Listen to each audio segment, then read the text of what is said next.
With a new level and previous buffs, Super Witches are stronger than ever. So let's break down how this army works, the hero equipment you need, and a full example to help you 3-star any base, no matter your town hall level. Before we go over the army, let's take a deep dive into the hero equipment needed for this army, as some heroes can use alternative builds, while others are non-negotiable. Firstly, the Royal Champion and Grand Warden have equipment you will need to use for this attack. Starting with the Grand Warden, having the Fireball and Rage Gem will often give you enough power to smash defenses and set up solid pathing for the Super Witches. Additionally, the Rage Gem buffs the healer's healing output, along with the Super Witch's own damage, which overall gives more strength and survivability to this army. As for the pets, I recommend either the Unicorn, Sneezy, or new Greedy Raven for this. As for the Royal Champion, she wants to use her Rocket Spears and Electro Boots, as it allows her to clear skeleton traps with ease while being able to do passive damage to buildings around her and can snipe defenses from a far distance with her Rocket Spears. This overall pairs extremely well with the Barbarian King, as it gives her proper tanking and allows her to take full advantage of both equipment, both in melee and in range form.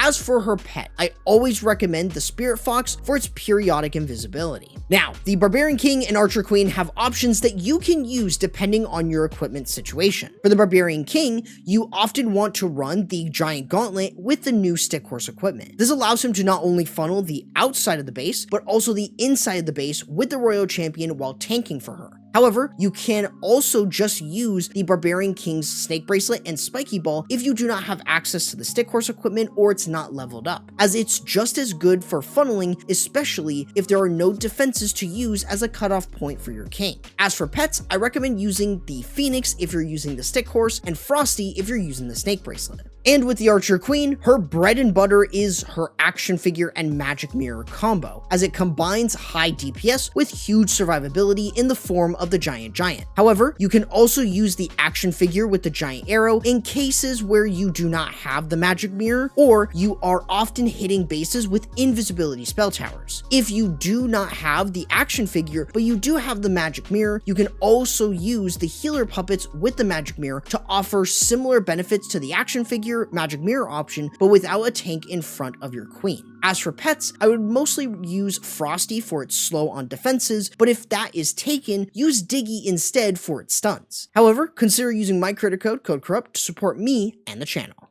Now, for the army, you want to first start with the Warden Walk and Fireball Funnel. All of this is to control the pathing of your Super Witches. So using 4 invisibility spells to control the Fireball and 2 Earthquake spells to help the Fireball clear buildings will allow you to create a solid funnel, while also allowing it to defeat enemy heroes with the Earthquake spells, thanks to the recent addition of troop damage to them. You mainly want this to be a quick funnel to avoid time fails, so try targeting things of high value near the outside, like Scatter Shots, Monolith, Revenge Tower, Fire Spitters, or even a Rage Spell Tower compartment, which can give you value while setting up proper funneling. In addition to this, you also want to make sure your Warden is walking to cut off the funnel from the outside. The Fireball is only one part, as you're clearing inner defenses and buildings, so having the Warden with his Rage Gem to help clear buildings on the outside allows you to cut off the funnel from that side for your Super Witches. This overall should not take long, but when most buildings have been cleared out, you will want to use your Super Witches to lure over the Warden, allowing him to support your Super Witches with the healers and rage buff. But you will also need to cut off the funnel to control your Super Witches.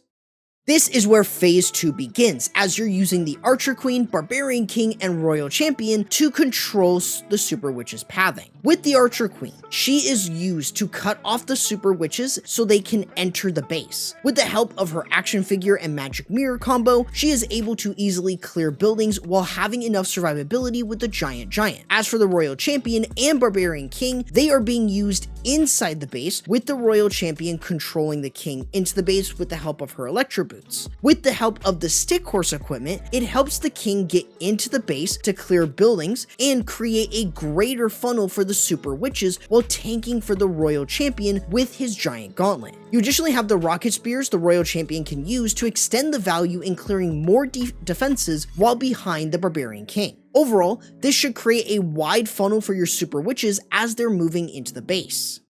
Speaking of which, the Super Witches and Big Boys now have proper pathing into the base with the Super Wall Breaker to open the base up initially, and as you move deeper in, you can use a few more to get them towards the core. I also recommend using a few balloons that should be used to scout for air traps to protect your healers. Additionally, having the troop launcher will allow you to continuously look for air traps with the balloons in the CC, along with a Super Yeti to support your Super Witches a little bit later in the base. As they enter the base, however, having a rage spell will boost the healing of the healers and damage from your Super Witches as they reach the core of the base so they can tear defenses left and right. You also have a jump spell to connect the back end of the base for your Super Witches to keep them moving through the base and prevent any time fails by attacking a wall. The totem spells can also be used quite effectively here at preventing too much damage, especially from things like the Guardians or from high DPS defenses like the multi-gear tower or revenge tower. You should also consider using a few smaller troops like minions to provide cleanup to prevent time fails from happening, which can help you 3-star more often than not with this newly buffed troop.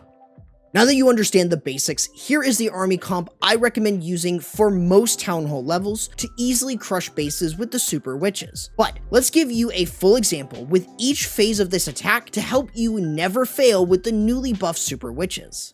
Now for this attack, we want to start off with the Grand Warden's Fireball. He's going to be walking on the outside clearing trash buildings, so we can use our invisibility spells to control the fireball in towards the Scattershot compartment and completely get rid of it with the Earthquake spells. This kind of allows us to use the Super Witches to lure him over once we have a good direction, where we can use the Archer Queen to cut off the other side of our funnel, and obviously having the Super Wall Breaker to open up the base. This is going to allow us to start moving in with our Super Witches, while the Royal Champion and Barbarian King are used to funnel the inner portion of the base to control the Super Witches pathing. As we continue to work in, we can use a totem spell to deal with the enemy Guardian in this case. Obviously, the poison spell back then was the one that was being able to affect him, but obviously just use a totem spell instead. With the Barbarian King, we have the Giant Gauntlet to tank, and the Royal Champion has her Rocket Spears to do a ton of damage. As we continue to work into the core, the balloons from the troop launcher provide a lot of support looking for air traps. Additionally, having a freeze to provide a little bit less damage against all those high DPS defenses does help. And as we deal with the enemy CC, a poison spell can be used. The jump spell is also used here to connect the back end, allowing our Super Witches and Big Boys to connect towards the monolith, the last high DPS defense. And with the Super Yeti also providing support with the Electromites, it does help a lot. The healers with the Warden and the Rage Gem is obviously really helping a ton as we continue to work around. Otherwise, this strategy should be incredibly strong. As long as you can funnel and really push your Super Witches through the base, you should have no problem in getting a 3-star with the Super Witches. Thanks to the new level and Big Boy buff, Super Witches are stronger than ever, and this is just one way of using it, as you can also use the Heroic Torch to get amazing value with them. However, if you want to see which troops rank from worst to best, check this video out right here, but YouTube says you may prefer this one instead.